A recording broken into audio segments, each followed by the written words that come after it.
उत्तराखंड 24 देख रहे हैं आप। आपके साथ मैं हूं प्रिया सिन्हा। बात देहरादून की। धामी सरकार की कैबिनेट बैठक होने वाली है। सीएम धामी इसकी अध्यक्षता करेंगे।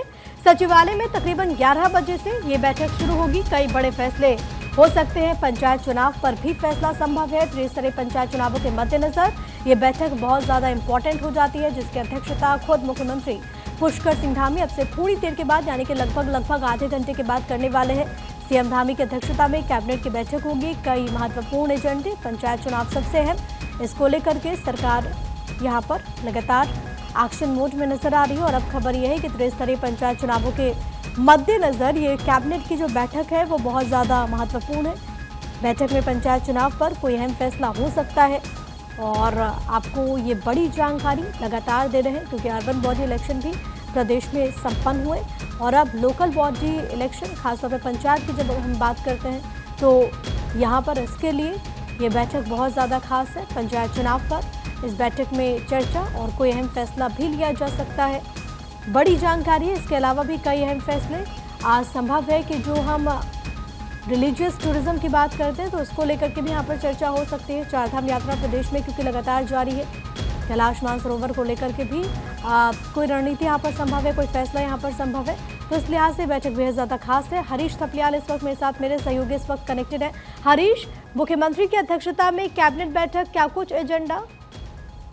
प्रिया, देखिए, मुख्यमंत्री पुष्कर सिंह धामी की अध्यक्षता में अब से कुछ ही देर बाद यानी कि 11:55 पर जो कैबिनेट की बैठक है, मंत्रिमंडल की बैठक है, वो शुरू होने जा रही है। और इस महत्वपूर्ण मंत्रिमंडल की बैठक में जो त्रिस्तरीय पंचायत चुनाव है, इसको लेकर के काफी लंबे समय से इंतजार किया जा रहा है कि कैबिनेट बैठक में त्रिस्तरीय पंचायत चुनाव को लेकर के कोई बड़ा अपडेट आएगा, क्योंकि ऑलरेडी सरकार जो है 31 जुलाई तक प्रशासकों की नियुक्ति कर चुकी है। डीएम को प्रशासक बनाया जा चुका है। ऐसे में आज ये क्लियर हो जाएगा कि पंचायत चुनाव का अंतिम स्वरूप क्या होगा, कब जो है पंचायत चुनाव उत्तराखंड में होने हैं।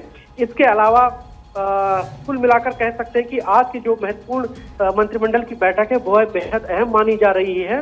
इसके अलावा कह सकते हैं कि जो स्वास्थ्य विभाग की ओर से प्रस्ताव तैयार किया गया था आयुष्मान कार्ड को लेकर के, उसमें जो परिवार रजिस्टर की जो नकल है उसके जरिए भी आयुष्मान कार्ड बनाया जा सकता है। तो इस पर भी एक मुहर लग सकती है। कह सकते हैं कि आज की जो कैबिनेट की बैठक है बेहद महत्वपूर्ण है। इसके अलावा जो रायपुर विधानसभा में, देहरादून की जो रायपुर विधानसभा, उस क्षेत्र में जो जमीन, सरकारी भूमि जो फ्रीज की गई थी, उस भूमि को आज अवमुक्त किया जा सकता है। इसको लेकर भी प्रस्ताव आज आ सकते हैं।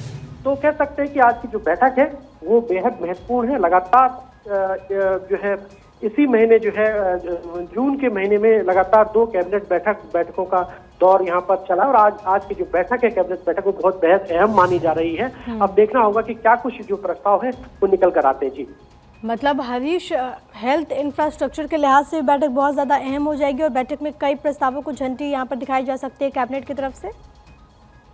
बिल्कुल, देखिए, हेल्थ क्योंकि पर्वतीय राज्य है और ऐसे में यहाँ पर जो हेल्थ की समस्याएं हैं, स्वास्थ्य समस्याएं हैं, उनको लेकर भी सरकार बेहद गंभीर है। हाँ। और कुछ ऐसे इश्यूज हैं जो विषम भौगोलिक परिस्थिति वाले जिले हैं, उन जिलों में क्या कुछ स्वास्थ्य सुविधाओं को लेकर के हो सकती है कि न्याय पंचायत स्तर पर जो एडिशनल प्राइमरी हेल्थ सेंटर है उनका विस्तार किया जाना है। तो उस पर भी आज मुहर लग सकती है कि कितनी जनसंख्या होनी चाहिए, कितनी जनसंख्या में एडिशनल पीएचसी होनी चाहिए।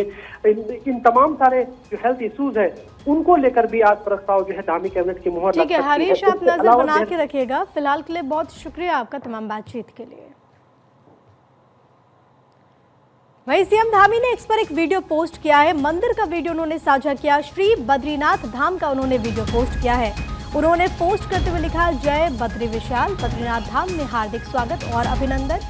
चारधाम यात्रा में आने वाले सभी श्रद्धालुओं का श्री बद्रीनाथ धाम में हार्दिक स्वागत है और अभिनंदन।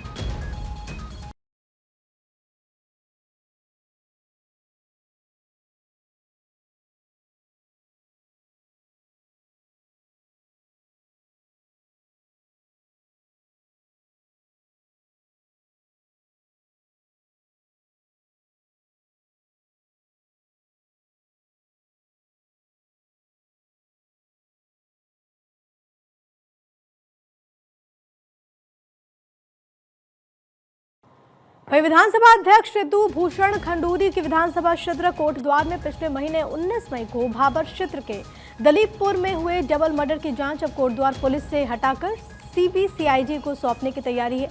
पीड़ित परिजनों ने कोटद्वार पुलिस पर कुछ आरोपियों को बचाने का आरोप लगाते हुए इस पूरे मामले में विधानसभा अध्यक्ष रितु खंडूरी से मुलाकात की। दूसरी तरफ विधानसभा अध्यक्ष ने मामले में सीओ कोटद्वार और कोतवाली प्रभारी से दोहरे हत्याकांड की जांच के बारे में जानकारी ली। एसएसपी पौड़ी को इस पूरे मामले की जांच अब सीबीसीआईडी से करवाने को कहा गया है। देखिए, इस मामले में जो केस मेरी मदर डेथ हुई थी 19 को और 29 को फादर की हुई है, तो लगभग 22 से 23 दिन हो चुके हैं। तो इसमें हम जो अभी जांच यहाँ पे पुलिस कर रही है, तो 22-23 दिन में अभी तक वो मतलब क्लियर नहीं हो पाया, उनको ना उनकी जांच पूरी हो पाई है। तो अभी हमने सीबीसीआईडी के लिए दिया है हायर जांच, जो अपना राज्य स्तर पे यहाँ पे होती है उत्तराखंड में। अगर वहाँ भी नहीं हो पाएगा तो हम और हायर लेवल पे जाएंगे। जांच तो इसकी हम पूरी छानबीन के बाद ही क्लियर हो पाएगा कि कितने लोग शामिल थे। 8 लोग थे, 10 लोग थे, 15 लोग थे।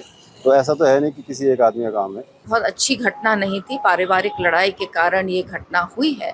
और अभी आपने जैसे देखा, मैंने अपने जो हमारे पुलिस अफसरान हैं उन्हें बुलाया है। परिवार जो चाहता है कि सीबीआई की सीआईडी वाली जांच हो, तो हमने एसएसपी से कहा है कि इसको देख लिया जाए और मेरिट पर फिर इसे सीबीसीआईडी को भेजा जाए।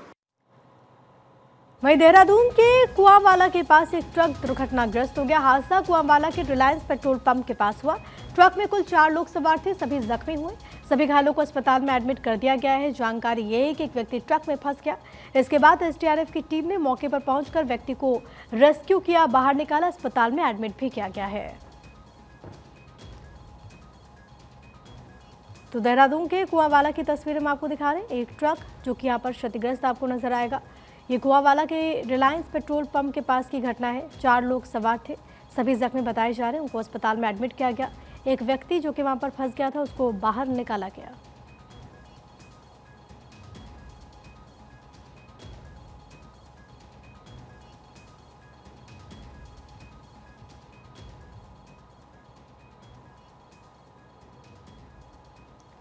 तो रेस्क्यू चलाते हुए उस व्यक्ति को बाहर निकाला गया है।